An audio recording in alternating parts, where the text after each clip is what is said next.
This is a typical Soviet apartment complex, also known as a Commie block. A huge number of these blocks were built from the 1960s to 1980s as an answer to the housing crisis and are still present in Russia and post-Soviet countries. At the time of construction, they were designed to last 50 to 70 years, but current estimates suggest that some of them will last up to 120 years. A typical Commie block apartment has two small rooms which house entire families. Most often, the kitchen and bathroom are private, but in some older constructions they are shared with other apartments. Compare this to the typical American way of living, the house with a big lawn. While Americans pursued the suburban dream of detached homes with private yards, Soviets built lifeless concrete blocks. At first glance, it seems unreasonable that Soviet Union decided to fill itself with these depressing, prefabricated buildings. But what if I told you that this concept is completely misunderstood? This is a story of why the Commie blocks were the greatest housing solution in Soviet architecture. И действительно, панельные дома легко, как конструктор. This new dream house is a happy ending to our story. Достойный минимум для дыхания и движения человека. 9 квадратных метров. Believe me, a few minutes now can lead to a whole lifetime of happiness. The first generation of Commie blocks were called Khrushchevkas. The Khrushchevkas were cheap, and sometimes an entire building could be constructed within 2 weeks. The government's push for providing mass housing for citizens forced a radical shift in Soviet architecture, creating an entirely new cities based on standardized urban planning and prefabricated housing for the working class. These apartments were designed with extreme efficiency in mind. There were many different series of Khrushchevkas, each with its distinct pros and cons. But the most recognized and successful one was Series 464. It is mostly recognizable by its distinct windows at the staircases. Series 464 apartments came in 3 main sizes.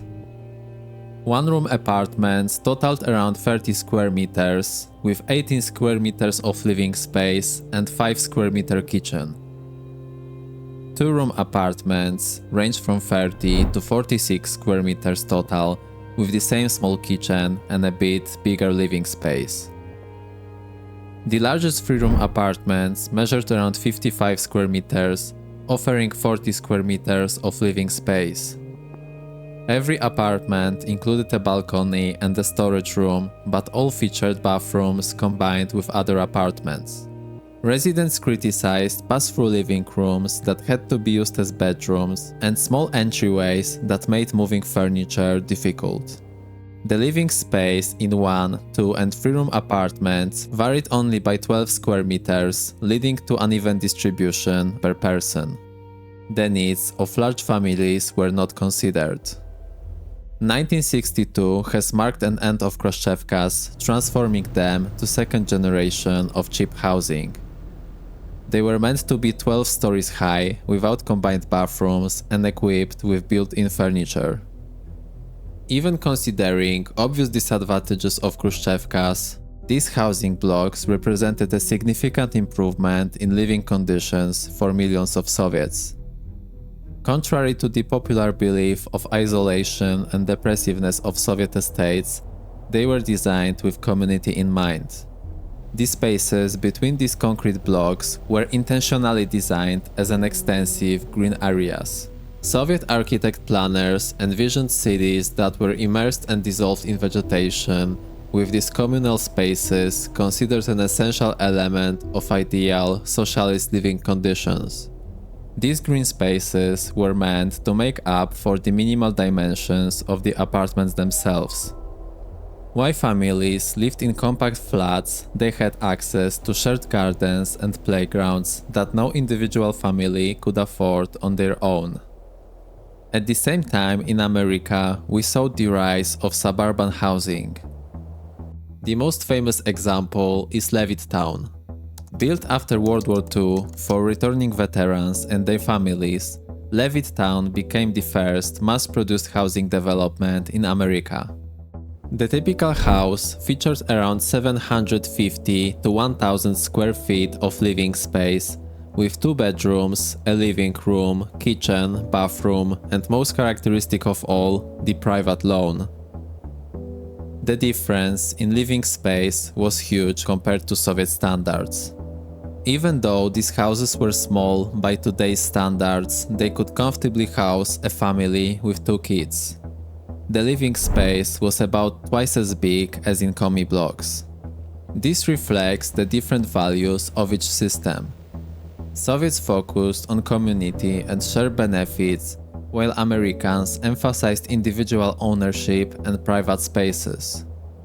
While these suburban houses were more comfortable, they created car-dependent neighborhoods that would later lead to growing social isolation.